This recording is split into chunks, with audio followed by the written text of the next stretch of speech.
Good morning everyone. My name is Davy Janos Vigzon, or you can call me Teacher Dabby for today. Welcome to my tutorial video for my midterm final project. I chose the topic right triangles. This project will help me show that I've learned about this topic and how I can explain it in a simple and creative way. So what exactly is the right triangle?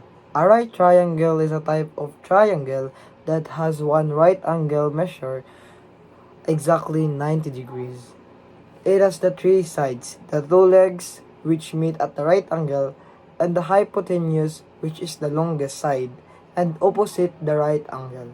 Now let's explore how we can solve problem involving right triangle using the Pythagorean theorem. So what is Pythagorean theorem? Pythagorean theorem is one of the most important concepts in geometry. It tells us that any right triangle. So the formula will be a squared plus b squared is equal to c squared. Again, a squared plus b squared is equal to c squared. A and b are the legs and the c is the hypotenuse. This means that the sum of the square of the two legs is equal to the square of the hypotenuse. I will give you an example of finding the hypotenuse. Example is, if one leg of the right triangle is 3 units and the other leg is 4 units, so let's use this formula.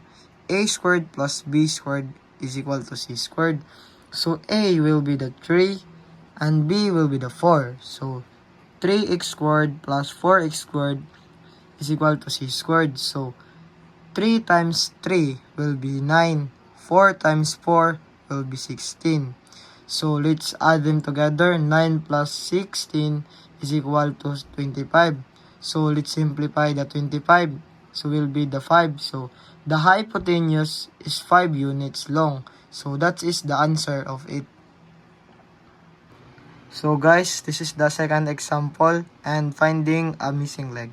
If the hypotenuse is 13 and one leg is 5 units, so this is the formula of it.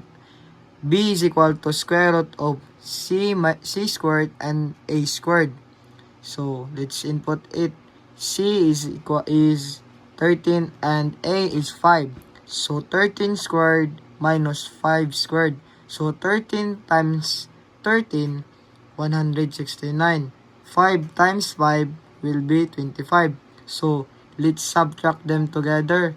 Square root of 169 minus 25 will be square root of 144.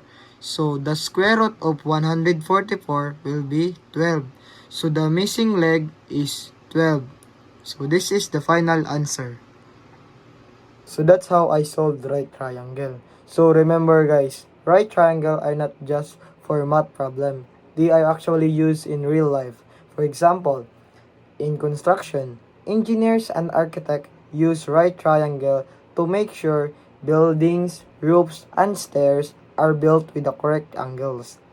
So if you place a ladder against a wall, the ground, and the ladder from the right angle, by applying the Pythagorean theorem, you can find how far the base of the ladder should be from the wall to keep it safe and stable.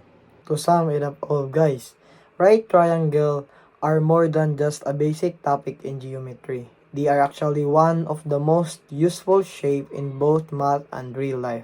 A right triangle is a special kind of triangle that has one angle exactly equal to 90 degrees.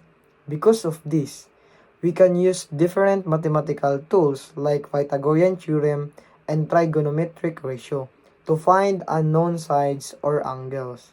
So Pythagorean theorem, which say a squared plus b squared, help us find the length of one side if we know the other two.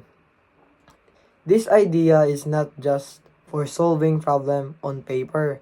It's used by engineers, architects, and even pilot in navigation. Trigonometric ratio like sine, cosine, and tangent also come from the right triangles, and they make it possible to measure things that are hard to reach, like the height of a building. for the distance across a river. Thank you so much for watching. I hope you learned something new about right triangle. Bye guys!